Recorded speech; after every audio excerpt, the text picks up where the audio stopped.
ಓಂ ಶ್ರೀ ಗಣೇಶಾಯ ನಮಃ.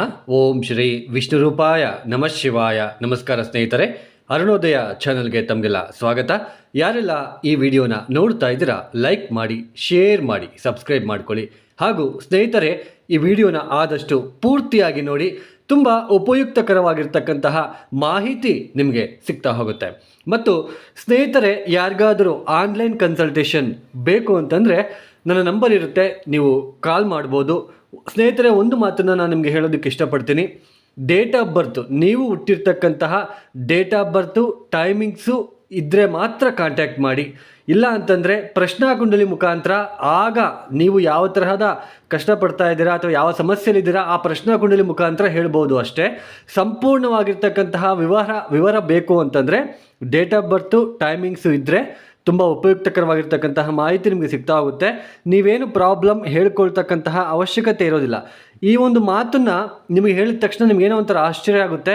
ನೋಡಿ, ಡೇಟ್ ಆಫ್ ಬರ್ತು ಟೈಮಿಂಗ್ಸ್ ಮುಖಾಂತರ ಒಂದು ಕುಂಡಲಿ ಅಂತ ಬರುತ್ತೆ, ಯಾವ ಯಾವ ಗ್ರಹಗಳು ಯಾವ ಯಾವ ರಾಶಿಯಲ್ಲಿದ್ದಾರೆ. ಸೊ ಆ ಒಂದು ದಶಾಭುಕ್ತಿ ಪ್ರಕಾರವಾಗಿ ನೀವು ಯಾವ ತರಹದ ಪ್ರಾಬ್ಲಮ್ನ ಫೇಸ್ ಮಾಡ್ತಾ ಇದ್ದೀರಾ, ಯಾವ ತರಹದ ಕಷ್ಟಗಳನ್ನು ಪಡ್ತಾ ಇದ್ದೀರಾ, ಉದ್ಯೋಗದಲ್ಲಿ ಪ್ರಾಬ್ಲಮ್ ಇದೆಯಾ, ಮನೆ ಕಡೆ ಪ್ರಾಬ್ಲಮ್ ಇದೆಯಾ, ಆರ್ಥಿಕ ವಿಚಾರದಲ್ಲಿ ಪ್ರಾಬ್ಲಮ್ ಇದೆಯಾ. ಸೊ ಇದು ಈಸಿಯಾಗಿ ಗೊತ್ತಾಗುತ್ತೆ. ಜ್ಯೋತಿಷ್ಯ ಅಂತಂದರೆ ಇದೇ ಥರನೇ ಇರುತ್ತೆ. ಡೇಟ್ ಆಫ್ ಬರ್ತು ಟೈಮಿಂಗ್ಸು ಇದ್ದರೆ ಮಾತ್ರ ಕಾಲ್ ಮಾಡಿ. ಮತ್ತು ನೀವೇ ನಿಮ್ಮ ಸಮಸ್ಯೆಗಳನ್ನು ಹೇಳ್ಕೊಳೋ ಹಾಗಿದ್ದರೆ ಜ್ಯೋತಿಷ್ಯದ ಅವಶ್ಯಕತೆ ಇರೋದಿಲ್ಲ. ಇದನ್ನು ಚೆನ್ನಾಗಿ ನೆನಪಲ್ಲಿ ಇಟ್ಕೊಂಬಿಡಿ.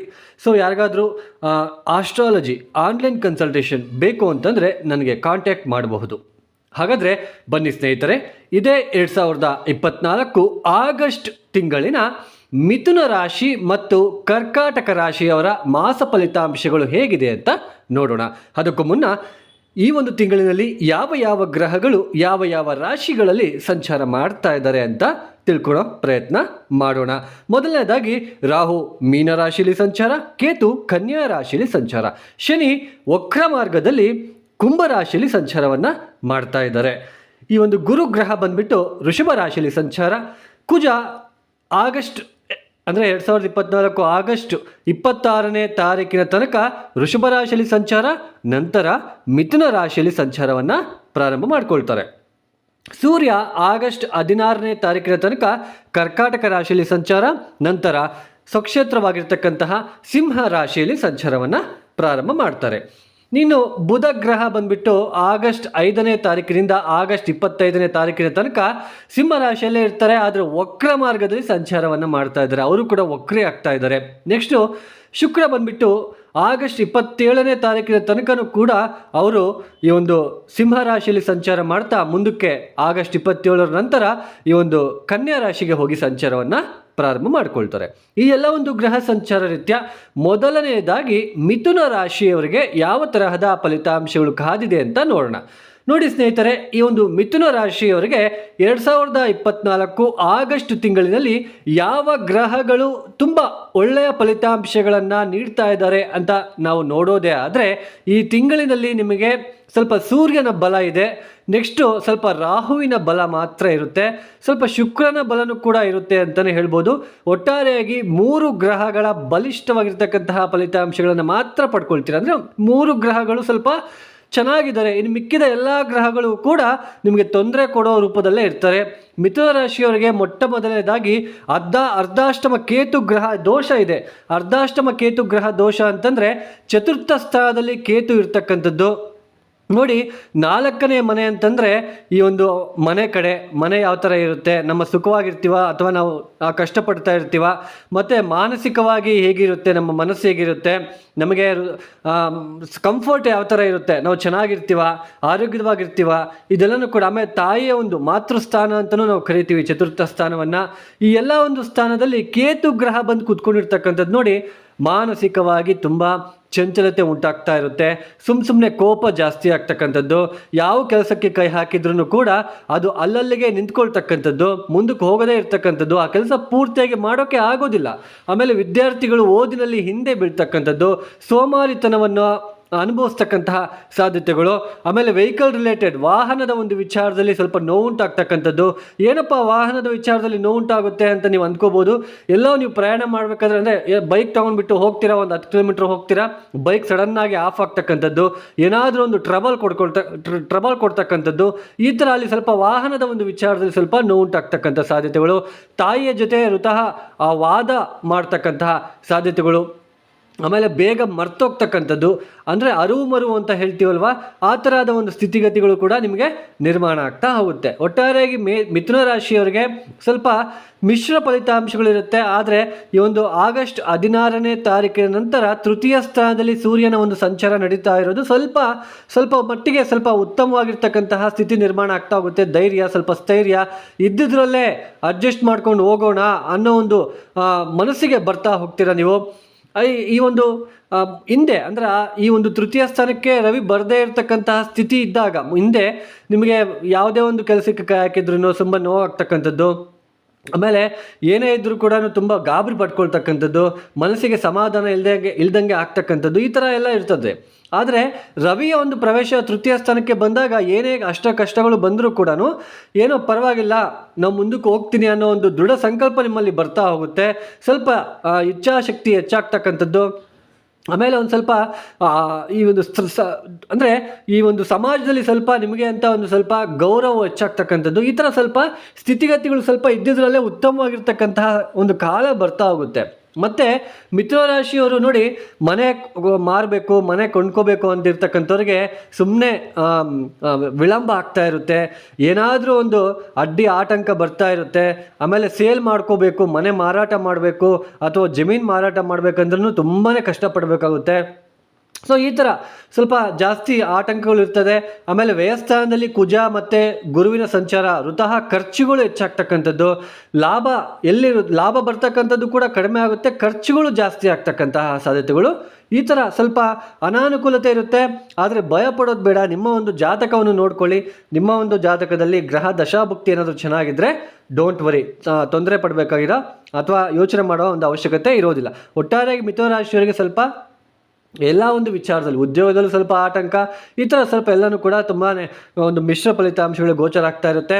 ಆಗಸ್ಟ್ 26ನೇ ತಾರೀಕಿನ ನಂತರ ಕುಜನು ಕೂಡ ಜನ್ಮರಾಶಿಗೆ ಬರ್ತಾರೆ. ಇನ್ನೂ ಕೋಪತಾಪಗಳು ಇನ್ನೂ ಸ್ವಲ್ಪ ಜಾಸ್ತಿ ನೋವುಂಟಾಗ್ತಾ ಹೋಗುತ್ತೆ. ಅದಕ್ಕೆ ಆಗಸ್ಟ್ 1ನೇ ತಾರೀಕಿನಿಂದಲೇ ನೀವು ಸ್ವಲ್ಪ ಕುಜ ಶಾಂತಿ, ಕೇತು ಗ್ರಹ ಶಾಂತಿ ಮಾಡ್ಕೊಳೋದು ಮರಿಬೇಡಿ ದಯವಿಟ್ಟು. ನೋಡಿ, ಮಿಥುನ ರಾಶಿಯವರು ಏನು ಮಾಡಬೇಕು ಅಂದರೆ ಪ್ರತಿ ಮಂಗಳವಾರ ತೊಗರಿಬೇಳೆಯನ್ನು ನೆನೆ ಹಾಕಿಬಿಟ್ಟು, ಅಂದರೆ ಸೋಮವಾರ ರಾತ್ರಿ ನೆನೆ ಹಾಕಬೇಕು, ಸ್ವಲ್ಪ ಅಂದರೆ ಒಂದು ಅರ್ಧ kg ಆದರೂ ನೆನೆ ಹಾಕಿಬಿಟ್ಟು ಮಂಗಳವಾರ ಬೆಳಗ್ಗೆ ಕುಜ ಅಂದರೆ ಸುಬ್ರಹ್ಮಣ್ಯನ ಆರಾಧನೆ, ಸುಬ್ರಹ್ಮಣ್ಯನಿಗೆ ಪ್ರಾರ್ಥನೆ ಮಾಡಿಕೊಂಡು ಕುಜಗ್ರಹ ದೋಷ ನಿವಾರಣೆ ಆಗಲಿ ಅಂತ ಕೇಳ್ಕೊಂಡ್ಬಿಟ್ಟು ಆ ಒಂದು ನೆನೆ ಹಾಕಿರ್ತಕ್ಕಂತಹ ತೊಗರಿ ಬೆಳೆಗೆ ಬೆಲ್ಲ ಮಿಶ್ರಣ ಮಾಡಿ ಎತ್ತುಗಳಿಗೆ ತಿನ್ನಿಸೋ ಪ್ರಯತ್ನ ಮಾಡಿ, ಎತ್ತಿಗೆ ತಿನ್ನಿಸಿ. ನೆಕ್ಸ್ಟ್ ಆಮೇಲೆ ಈ ಒಂದು ಅದೇ ಮಂಗಳವಾರದ ದಿನ ಹುರುಳಿಕಾಳು, ಕೇತು ಗ್ರಹಕ್ಕೆ ಹುರುಳಿಕಾಳು ಅಂತ ಬರುತ್ತೆ, ಅದನ್ನು ಕೂಡ ನೀವು ಎತ್ತಿಗೆ ತಿನ್ನಿಸೋ ಪ್ರಯತ್ನ ಮಾಡಿ. ತೊಗರಿಬೇಳೆ ಹುರುಳಿಕಾಳು ಮಿಕ್ಸ್ ಮಾಡಿ ಎರಡಕ್ಕೂ ಬೆಲ್ಲ ಮಿಶ್ರಣ ಮಾಡಿ ತಿನ್ನಿಸಿದ್ರು ನೋ ಪ್ರಾಬ್ಲಮ್, ಆ ಸಮಸ್ಯೆ ಏನೂ ಇರೋದಿಲ್ಲ. ಒಟ್ಟು ಆ ಮಂಗಳವಾರದ ದಿನ ಒಂದು 9 ಮಂಗಳವಾರ ಮಾಡ್ಕೊತಾ ಹೋಗಿ. ತುಂಬ ಬರ್ತಕ್ಕಂತಹ ಒಂದು ಕೆಲವೊಂದು ತೊಂದರೆಗಳು ಅದು ಅಲ್ಲಿಗೆ ನಿಂತ್ಕೊಳ್ತಕ್ಕಂತಹ ಒಂದು ಸಮಯ ಕೂಡ ಬರ್ತಾ ಹೋಗುತ್ತೆ ಯಾವಾಗ ನೀವು ಶಾಂತಿ ಮಾಡ್ಕೊಂಡ್ಮೇಲೆ. ನೆಕ್ಸ್ಟ್ ಆಮೇಲೆ ನೀವು ಮಾಡಬೇಕಾದ್ರೆ ಕೆಲಸ ಕಾಲಭೈರವೇಶ್ವರ ಆರಾಧನೆ, ಕಾಲಭೈರವೇಶ್ವರ ಸ್ವಾಮಿಗೆ ಎಳ್ಳೆಣ್ಣೆ ಅಭಿಷೇಕವನ್ನು ಮಾಡಿಸಿ ಮತ್ತು ಕಾಲಭೈರವೇಶ್ವರ ಗಾಯತ್ರಿ ಮಂತ್ರವನ್ನು ಪಠನೆ ಮಾಡ್ಕೊಳ್ಳಿ, ಖಂಡಿತ ಒಳ್ಳೆಯದಾಗುತ್ತೆ. ಆಮೇಲೆ ಪ್ರತಿ ಬುಧವಾರ ಕೂಡ ಗಣಪತಿ ಆರಾಧನೆ, ಗಣಪತಿ ದೇವಸ್ಥಾನಕ್ಕೆ ಗ್ರೀನ್ ಕಲರ್, ಹಸಿರು ಬಣ್ಣದ ಏನಾದರೂ ಒಂದು ವಸ್ತ್ರನ ಕೊಡ್ತಾ ಇರಿ, ತುಂಬ ಒಳ್ಳೆಯದಾಗ್ತಾ ಹೋಗುತ್ತೆ. ಮುಂದಿನ ರಾಶಿ ಕರ್ಕಾಟಕ ರಾಶಿ. ಈ ಒಂದು ಕರ್ಕಾಟಕ ರಾಶಿಯವರಿಗೆ ನೋಡಿ, ತುಂಬ ಅದ್ಭುತವಾಗಿರ್ತಕ್ಕಂತಹ ಸಮಯ ಸ್ನೇಹಿತರೆ.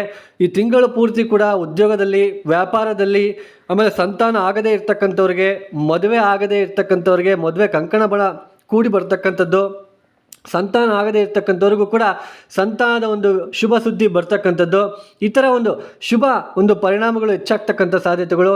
ಆಮೇಲೆ ಸ್ನೇಹಿತರ ಜೊತೆ ಸ್ವಲ್ಪ ಹೊರಗಡೆ ಎಲ್ಲರೂ ಸುತ್ತಾಡೋದಕ್ಕೆ ಹೋಗ್ತಕ್ಕಂತಹ ಸಾಧ್ಯತೆಗಳು, ಈ ಥರ ಸ್ವಲ್ಪ ಒಳ್ಳೆಯ ಸ್ಥಿತಿಗತಿಗಳು ನಿರ್ಮಾಣ ಆಗ್ತಾ ಹೋಗುತ್ತೆ. ಲಾಭ ಸ್ಥಾನದಲ್ಲಿ ಕುಜ ಮತ್ತು ಗುರು ಸಂಚಾರ, ತೃತೀಯ ಸ್ಥಾನದಲ್ಲಿ ಕೇತು, ತುಂಬ ಉತ್ತಮವಾಗಿರ್ತಕ್ಕಂತಹ ಸ್ಥಿತಿಗಳು ನಿಮಗೆ ನಿರ್ಮಾಣ ಆಗ್ತಾ ಹೋಗುತ್ತೆ. ಆಮೇಲೆ ಇಲ್ಲಿ ಏನಾಗುತ್ತೆ ಅಂತಂದರೆ ಕರ್ಕಾಟಕ ರಾಶಿಯವರಿಗೆ ಮುಖ್ಯವಾಗಿ ಅಷ್ಟಮ ಸ್ಥಾನದಲ್ಲಿ ಏನು ಶನಿ ವಕ್ರಿ ಆಗಿದ್ದಾರೆ, ಇದು ತುಂಬ ನಿಮಗೆ ಬೆನಿಫಿಷಿಯಲ್, ತುಂಬ ಉಪಯುಕ್ತಕರವಾಗಿರ್ತಕ್ಕಂತಹ ಸ್ಥಿತಿ. ಯಾವಾಗಲೇ ಆಗಲಿ ಅಷ್ಟಮ ಸ್ಥಾನದಲ್ಲಿ ಶನಿ ವಕ್ರಿ ಆದಾಗ ತುಂಬ ಒಳ್ಳೆಯದಾಗ್ತಕ್ಕಂಥದ್ದು. ಸ್ವಲ್ಪ ನಿಟ್ಟುಸಿರು ಬಿಡ್ತಾ ಹೋಗ್ತೀರಾ ಕುಟುಂಬದಲ್ಲಿ, ಹಣಕಾಸಿನ ವಿಚಾರದಲ್ಲಿ ಎಲ್ಲನೂ ಕೂಡ ನಿಮಗೆ ಸಫಲತೆ ಕಾಣ್ತಾ ಹೋಗುತ್ತೆ. ಆಮೇಲೆ ದಾಂಪತ್ಯದ ಒಂದು ವಿಚಾರದಲ್ಲಿ ಗಂಡ ಹೆಂಡತಿರ ಮಧ್ಯೆ ಏನಾದರೂ ಬಿರುಕು ಭಿನ್ನಾಭಿಪ್ರಾಯಗಳಿದ್ದರೂ ಕೂಡ ಅದು ಕಡಿಮೆ ಆಗ್ತಾ ಹೋಗುತ್ತೆ. ತುಂಬ ಯಶಸ್ಸಿನ ಜೀವನವನ್ನು ಪಡ್ಕೊತಾ ಹೋಗ್ತೀರಾ. ಒಂದು ಉದ್ಯೋಗ ಆಗಿರ್ಬೋದು, ವ್ಯಾಪಾರ ಆಗಿರ್ಬೋದು, ವಿದ್ಯಾರ್ಥಿಗಳು ಓದಿನ ಒಂದು ವಿಚಾರದಲ್ಲಾಗಿರ್ಬೋದು ತುಂಬ ಯಶಸ್ಸು ನಿಮಗೆ ಸಿಗ್ತಾ ಹೋಗುತ್ತೆ. ಇಷ್ಟು ದಿನ ಏನು ನೀವು ನೋವುಗಳನ್ನ ಪಟ್ಟಿರ್ತೀರ, ಇದು ಇನ್ನು ಮುಂದಕ್ಕೆ ಅದು ಕ್ರಮೇಣವಾಗಿ ಕಡಿಮೆ ಆಗಿಬಿಟ್ಟು ಸಂತೋಷಕರವಾಗಿರ್ತಕ್ಕಂತಹ ದಿನಗಳನ್ನು ನೀವು ಅನುಭವಿಸ್ತೀರಾ. ಮತ್ತು ಮನಸ್ಸಿಗೆ ಏನೋ ಒಂದು ತಿಳಿಯದ ಸಮಾಧಾನ ನಿಮ್ಮಲ್ಲಿ ಇರ್ತಕ್ಕಂಥದ್ದು. ಇಲ್ಲಿ ಏನಪ್ಪ ಅಂದರೆ ಮನಸ್ಸಿಗೆ ಸಮಾಧಾನ ಆಗ್ತಾ ಇರುತ್ತೆ, ಸಮಾಧಾನವಾಗಿರ್ತೀರಾ, ಸಮಾಧಾನವಾಗಿ ಯೋಚನೆ ಮಾಡ್ತೀರಾ, ಸಮಾಧಾನವಾಗಿ ಊಟ ಮಾಡ್ತೀರಾ, ಎಲ್ಲ ಕೆಲಸಗಳನ್ನು ಕೂಡ ಸಮಾಧಾನದ ಒಂದು ರೀತಿಯಲ್ಲಿ ಮಾಡ್ಕೊಳ್ತಾ ತುಂಬ ಯಶಸ್ಸಿನ ಜೀವನವನ್ನು ನೀವು ಕರ್ಕಾಟಕ ರಾಶಿಯವರು ಮಾಡ್ತೀರಾ. ಜೀವನ ಚೆನ್ನಾಗಿರುತ್ತೆ ಅನ್ನೋದರಲ್ಲಿ ಯಾವುದೇ ರೀತಿಯಾದಂತಹ ಸಂದೇಹ ಇರೋದಿಲ್ಲ. ಆಮೇಲೆ ಕರ್ಕಾಟಕ ರಾಶಿಯವರು ಇಲ್ಲಿ ಏನಪ್ಪ ಅಂತಂದರೆ ಹಣ ಒಂದು ವಿಚಾರದಲ್ಲಿ, ಹಣಕಾಸಿನ ಒಂದು ವಿಚಾರದಲ್ಲಿ ಸ್ವಲ್ಪ ಜಾಗೃತಿ ಆಗಿರಿ. ದುಡ್ಡಿದೆ ಅಂತ ಹೇಳ್ಬಿಟ್ಟು ಕೊಡೋದಕ್ಕೆ ಅದೆಲ್ಲ ಮಾಡಬೇಡಿ. ಸ್ವಲ್ಪ ಆದಷ್ಟು ನೋಡ್ಕೊಂಡ್ಬಿಟ್ಟು ಮುಂದುವರೆದ್ರೆ ತುಂಬ ಒಳ್ಳೆಯದಾಗ್ತಾ ಹೋಗುತ್ತೆ. ಆಮೇಲೆ ಶುಕ್ರನು ಕೂಡ ತೃತೀಯ ಸ್ಥಾನದಲ್ಲಿ ಬಂದಿರೋದ್ರಿಂದ ಕರ್ಕಾಟಕ ರಾಶಿಯವರಿಗೆ ಸ್ವಲ್ಪ ಸೋದರಿಯರ ಜೊತೆ, ಸ್ತ್ರೀಯರ ಜೊತೆ ಸ್ವಲ್ಪ ವಾಗ್ವಾದ ಏನಾದರೂ ಸ್ವಲ್ಪ, ಅದು ಆಗಸ್ಟ್ 26ನೇ ತಾರೀಕಿನ ನಂತರ ಆ ಥರ ಕಾಣ್ತಾ ಇರುತ್ತೆ. ಯಾವುದಾದ್ರು ನಿಮ್ಮ ತಂಗಿ ಆಗಿರ್ಬೋದು, ಅಕ್ಕ ಆಗಿರ್ಬೋದು, ಅಥವಾ ಪಕ್ಕದ ಮನೆ ಹೆಣ್ಮಕ್ಳಾಗಿರ್ಬೋದು, ಅವ್ರ ಹತ್ರ ಏನಾದರೂ ಒಂದು ಕಿರಿಕಿರಿ ಕೂಡ ನಿಮಗೆ ಈ ಒಂದು ಸಮಯದಲ್ಲಿ ಆಗಸ್ಟ್ 26 ನಂತರ ಅದು ನಿಮಗೆ ಬರುತ್ತೆ ಅಂತಲೇ ಹೇಳ್ಬೋದು. ಒಟ್ಟಾರೆಯಾಗಿ ಕರ್ಕಾಟಕ ರಾಶಿಯವರಿಗೆ ಎಲ್ಲ ರೀತಿಯಾದಂತಹ ಒಂದು ಶುಭ ಫಲಿತಾಂಶಗಳು ಕಾದಿವೆ ಅಂತಲೇ ಹೇಳ್ಬೋದು. ಈ ಕರ್ಕಾಟಕ ರಾಶಿಯವರು ಹೆಚ್ಚಾಗಿ ಈಶ್ವರನಿಗೆ ಹಾಲಿನ ಅಭಿಷೇಕವನ್ನು ಮಾಡ್ತಾ ಇರಿ, ಖಂಡಿತ ಒಳ್ಳೆಯದಾಗ್ತಾ ಹೋಗುತ್ತೆ. ಆಮೇಲೆ ಶುಕ್ರ ಗ್ರಹಕ್ಕೆ ಅವರೆಕಾಳನ್ನು ನೆನೆ ಹಾಕಿಬಿಟ್ಟು ಗುರುವಾರ ಸಾಯಂಕಾಲ ನೆನೆ ಹಾಕಿಬಿಟ್ಟು ಶುಕ್ರವಾರ ಬೆಳಗ್ಗೆ ದೇವಿ ನಮಸ್ಕಾರವನ್ನು, ನಿಮ್ಗೆ ಇಷ್ಟವಾಗಿರ್ತಕ್ಕಂಥ ದೇವಿಯ ನಾಮಸ್ಮರಣೆ, ದೇವಿಯ ಒಂದು ಸ್ತೋತ್ರ ಪಠನೆ ಮಾಡ್ಕೊಂಡ್ಬಿಟ್ಟು ಅವರೆಕಾಳು ನೆನೆ ಹಾಕಿರ್ತಕ್ಕಂತಹ ಅವರೆಕಾಳಿಗೆ ಬೆಲ್ಲ ಮಿಶ್ರಣ ಮಾಡಿಬಿಟ್ಟು ಹಸುಗಳಿಗೆ ತಿನ್ನಿಸ್ತಾ ಬನ್ನಿ, ತುಂಬ ಇನ್ನೂ ಒಳ್ಳೆಯದಾಗ್ತಾ ಹೋಗುತ್ತೆ. ನೆಕ್ಸ್ಟ್ ಆಮೇಲೆ ಕಾಲಭೈರವೇಶ್ವರ ಸ್ವಾಮಿಗೆ ಆಗಿಂದಾಗೆ ಸ್ವಲ್ಪ ಎಳ್ಳೆಣ್ಣೆ ಅಭಿಷೇಕ ಮತ್ತು ಈ ಒಂದು ಕಾಳಿಕಾ ಅಮ್ಮನವರಿಗೆ, ಕಾಳಿ ಅಮ್ಮನವರಿಗೆ ಕೆಂಪು ಹೂವುಗಳನ್ನು ಕೊಡ್ತಾ ಇರಿ ಸ್ನೇಹಿತರೆ. ಈ ವಿಡಿಯೋ ನಿಮಗೆ ಇಷ್ಟ ಆಗಿದ್ರೆ ಲೈಕ್ ಮಾಡಿ, ಶೇರ್ ಮಾಡಿ, ಸಬ್ಸ್ಕ್ರೈಬ್ ಮಾಡ್ಕೊಳ್ಳಿ. ಸರ್ವೇ ಜನ ಸುಖಿನೋ ಭವಂತು. ಧನ್ಯವಾದಗಳು.